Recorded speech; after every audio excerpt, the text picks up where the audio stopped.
Hey, so one of the things I say a lot is that you need to become a pig that can sniff out opportunities through 3 feet of shit. So you need to be an opportunity sniffing pig, just like truffles.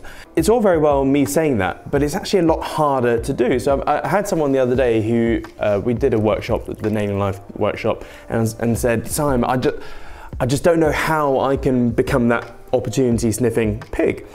Like, how do you do it? And I think if it's something that you want to do, it's not going to come quickly. I have basically trained myself over 7 years of doing, self-development stuff, and so that, I can walk down the street and see like 10 business opportunities. And I guess the way I've done that is every single moment of my day, everywhere I go, I'm thinking, how is that company, or like I'm looking at a bloody phone charger right now. I'm now thinking, how has Apple made profit on that phone charger? Where have they built it? They've probably built it in China. What are they selling it for? I'm always thinking about profit margins, gross margins, net profit margins. And then I'm thinking, right, if I had a phone charging company and I had the product, how would I sell it? What's the CPA? What is the cost per acquisition? I guess business, the most important stat in business, I don't care who you listen to, it's CPA. It's your cost per acquisition. And if you have a product that makes you £100 profit and your cost per acquisition is less than £100, that means you're not going to make profit on that product. That's not necessarily a bad thing. I mean, as time goes by and advertising costs go up on traditional marketing platforms like Google and Facebook, etc. Loss leaders are going to be, or most products may turn into loss leaders. So if you do have a product which is losing you money up front, you're going to have something on the back end that makes profit. So this is why every single time you click on an advert to, hey, go, Gary Vaynerchuk is talking in London, or some bigwig is doing a seminar in London or whatever, it's free ticket or 20 quid ticket.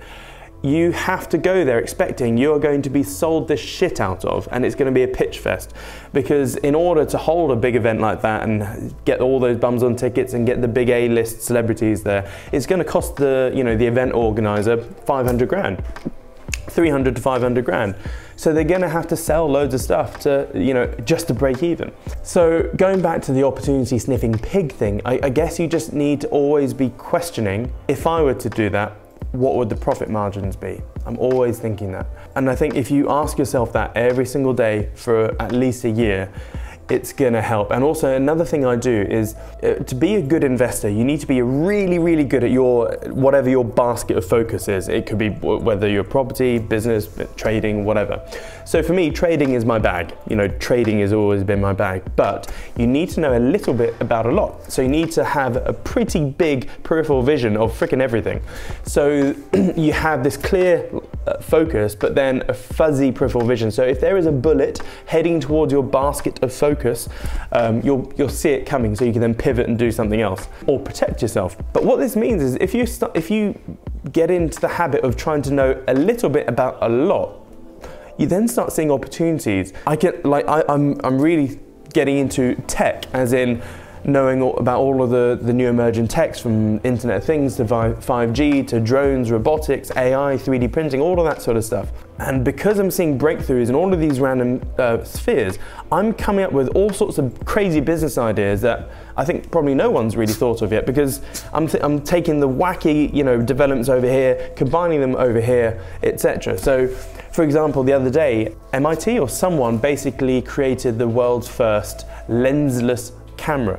So this little camera you have here has a lens or a couple of lenses, and it puts it into a picture that humans can see, but a computer doesn't need to see in the way that we see. So now that we have a camera which doesn't need a lens, it basically, if we looked at the picture, it just comes out a weird sort of blob. But what AI can do now or what they've done is created an algorithm that AI can basically take this blob and put it into, so they know what it is. So what this now means is you can have windows, which are cameras. Your whole car will be a camera. That tech is going to accelerate electric autonomous vehicles. It's going to accelerate all sorts of things. Like basically anything which is glass or a screen can be a camera. So Big Brother state is going to only increase. Privacy is going to disappear. And there's a few other little things that I've got my eye on. But yeah, and that's just one little tiny development. So again, give that 5 years or so, and it's going to be interesting. So yeah, become an opportunity sniffing pig. See ya.